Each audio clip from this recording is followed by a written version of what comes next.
안녕 소신이들. 정말 오랜만에 피고인인데 이제 제가 피부과에서 근무를 할 때 이럴 거면은 왜 피부과에 돈을 쓰지?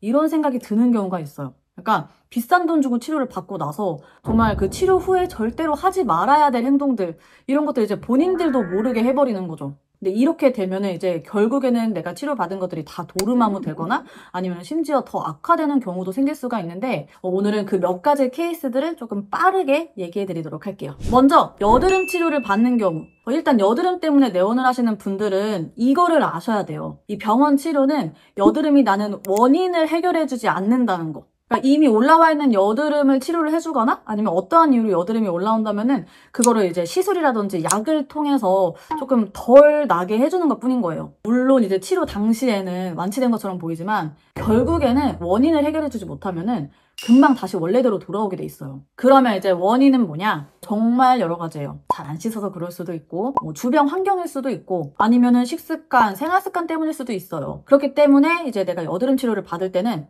시술 받고 그냥 단순히 끝!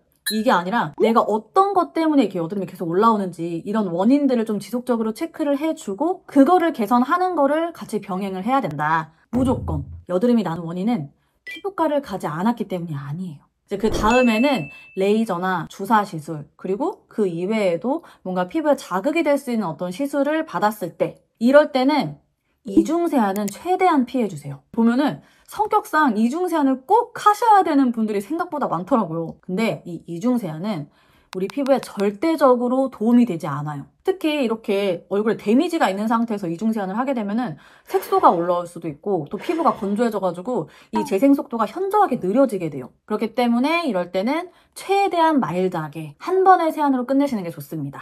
그러면 화장했을 때는 어떡하죠? 이렇게 또 질문하시는 분들이 당연히 있을 거거든요. 이 화장했을 때는 이중세안 해야죠. 안 하면 더 문제가 생기거든요. 근데 이거는 이중세안을 하는 게 피부에 좋다는 게 아니라 안 하면 더 안 좋으니까 하라는 거예요. 그렇기 때문에 가장 베스트는 뭐냐? 최대한 화장도 피해주세요. 근데 그게 안 된다고 하면은 최대한 이 피부 화장을 연하게 하셔가지고 이중세안을 안 해도 지워질 수가 있는 그런 화장을 하시는 게 좋습니다. 그 다음에 이제 세 번째는 스킨 부스터를 받았을 때인데, 스킨 부스터는 뭐다?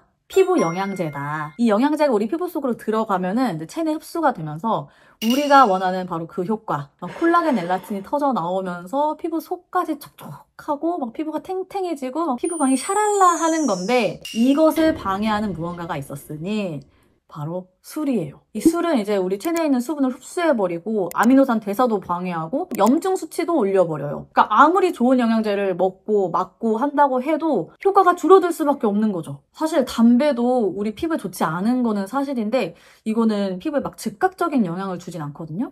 그러니까 예를 들어서 내가 어제 담배를 폈더니 오늘 여드름이 났다? 이거는 100% 다른 이유인 거고, 내가 어제 술을 먹었더니 오늘 여드름이 났다? 이거는 무조건 술탄. 이런 느낌인 거죠. 그만큼 이 술은 우리 몸의 컨디션을 망치는 1등 공신인데, 특히나 스킨 부스터를 받았을 때는 더욱더 피해주시는 게 좋아요. 마지막은 흉터 치료, 그리고 색소 치료.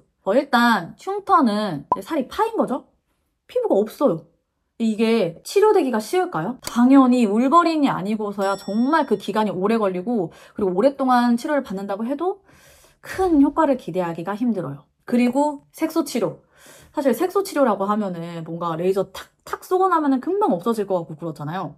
근데 실제로는 뭐 주근깨나 검버섯 요런 몇 가지 병변들 제외하고는 가장 오랜 시간이 걸리는 게 바로 이 색소예요. 제가 병원에서 근무할 때 조금 제일 안타까웠던 부분이 흉터랑 색소는 돈이 많이 들 수밖에 없잖아요. 그래가지고 이제 일단 상담을 받고 나서 한 3회에서 5회 정도를 끊어요. 근데 이제 그걸로는 절대로 만족할 만한 결과가 나올 수가 없거든요. 그러면 당연히 그걸로 끝. 아무 효과도 못 보고 포기를 하게 되는 거죠. 근데 그렇다고 해가지고 또 제가 이런 분들을 붙잡을 수가 없는 게, 뭐 10회, 20회 받는다고 또 그분들이 원하는, 그 만족할 만한 그런 효과를 본다는 또 보장이 없기 때문에 이 부분이 조금 안타까운 것 같아요. 결국 가장 중요한 거는 다른 사람들 후기를 하나하나 다 찾아보고, 아, 내가 10회, 20회 받으면 맥시멈이 이 정도구나. 이거를 체크를 한 다음에 시술을 할지 말지 그 여부를 결정을 하는 거예요. 이래야지 내가 뭐 아예 시도를 안 하거나 아니면 내가 효과를 볼 때까지 끝까지 버틸 수 있는 그런 근거가 생긴다는 거죠. 그리고 그런 후기를 보고 싶을 때는 소이티브만 한 게 없다.